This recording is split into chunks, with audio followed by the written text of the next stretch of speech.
ഒരു വസ്തു 990 രൂപയ്ക്ക് വിൽക്കുമ്പോൾ വ്യാപാരിക്ക് 10% ലാഭം കിട്ടി. അതിന് 25% ലാഭം കിട്ടാൻ എത്ര രൂപയ്ക്ക് വിൽക്കണം? ഓപ്ഷൻ 1100, 1125, 1150, 1175.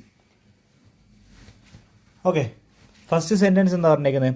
ഒരു വസ്തു 990 രൂപയ്ക്ക് വിൽക്കുമ്പോൾ വ്യാപാരിക്ക് 10% ലാഭം കിട്ടി. ഒന്ന് ആലോചിക്കുക, ലാഭം കിട്ടുക എന്ന് പറഞ്ഞാൽ എന്താ സംഭവം? എന്താ, നമ്മൾ വാങ്ങിയ എത്ര രൂപയ്ക്കാണോ ആ റേറ്റ് കിട്ടുകയും അതിന് ശേഷം കിട്ടുന്നതാണ് ലാഭം, അല്ലേ? അപ്പോൾ വാങ്ങിയ വില നമ്മൾ ഓൾറെഡി വീഡിയോയ്ക്കകത്ത് പറഞ്ഞിട്ടുണ്ട്, എത്രയാണ്?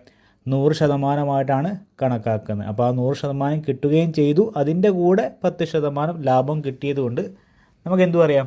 ഈ 990 എന്ന് പറയുന്നത് 110%. ഓക്കെ, ഈ ക്വസ്റ്റ്യൻ എന്താ പറഞ്ഞേ?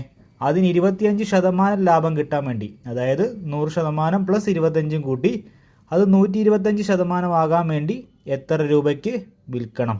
അതായത് 110% എന്ന് പറയുന്നത് 990, 125% എത്ര? ക്രോസ് ചെയ്യുക. 990 ഇൻറ്റു 125 ഡിവൈഡ് ബൈ 110. നമ്മളെ ആൻസർ 1125.